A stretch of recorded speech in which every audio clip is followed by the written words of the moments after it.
ก็คือว่านักศึกษาของวิทยาลัยสงฆ์เฮานี่ได้เดินทางมาที่เมืองปทุมพรเพื่อว่าที่จะมาทัศนะที่พระธาตุโตโมะซึ่งว่ามันจะมีสถานที่ที่ให้เฮาเบิ่งซึ่งว่ามันจะเป็นสถานที่ประวัติศาสตร์ทางวัฒนธรรมและก็วัตถุโบราณต่างๆเนาะซึ่งมันจะมีอย่างนั้น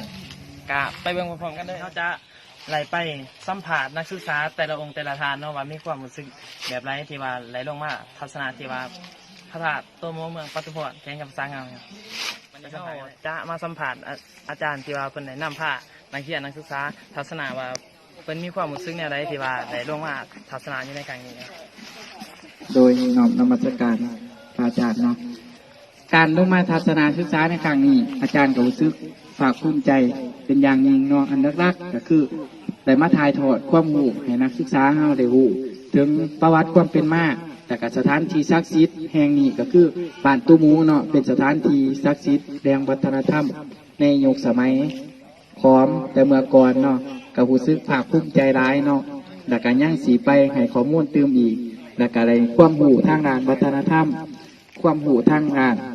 สังคมเนาะในรายด่านบ่ว่าจะเป็นแต่สมัยก่อนถึงปัจจุบันเห็นให้เฮาได้มีความผูกพันกันหักแพงสามัคคีระหว่างครูอาจารย์น้ำกันแต่คณะเรียนเนาะบ่ว่าเขาจะเรียนอยู่ในห้องซีเจก็ตามเนาะก็มีความรู้แต่ว่าดีไปกว่านั้นเฮาลงมาเรียนเนาะสถานที่ก็คืออยู่บ้านตุมูเฮาแม่นเฮาได้ความรู้ได้ขึ้นเติมเนาะขอขอบใจสบายดีเนาะข้าพเจ้าชื่อแสงสุริวัฒน์เนาะซึ่งเป็นอาจารย์ประจำวิชาและมีความคิดนำพาขบวนนักศึกษามาทัศนศึกษาอยู่ที่ปราสาทหินโตโมะ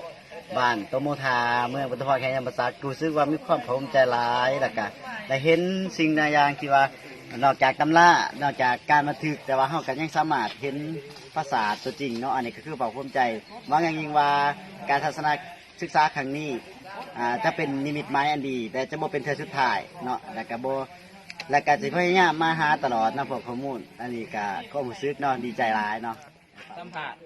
มีความรู้สึกอะไรที่ว่าได้ลงมาทัศนะที่ว่า นำขบวนนักศึกษาที่พระโตโมะที่ว่าคณะเองก็มีความรู้สึกดีใจเนาะที่ว่าเราได้มาเห็นประวัติศาสตร์โบราณสถานที่ว่าเก่าแก่อันหนึ่งอันสำคัญของแข่งยมซักเฮาก็คือของสาระเฮาทุกคนได้เห็นสิ่งที่ว่าเป็นโบราณสถาน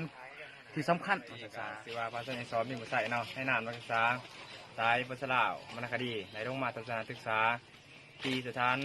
ที่โบราณโตโมะเนาะก็คือในเมืองปทุมพรแข่งยมซักของภาคใต้ของแข่งยมซักเนาะก็ถือว่าเราเองมีความภาคภูมิใจร้ายที่ได้ลงมาทัศนศึกษาก็ถือว่าได้มีความรู้ได้เห็นสถานที่ต่างๆเอาแก่ที่ผ่านมาหลายหอยปีเนาะขน่อยอากาสบายดีท่านที่ส้มคลิปเนาะขน้อยเองก็มีชื่อว่าพาโลศรีสมพรเฮียนอยู่สายพุทธศาสนาปีซีเนาะ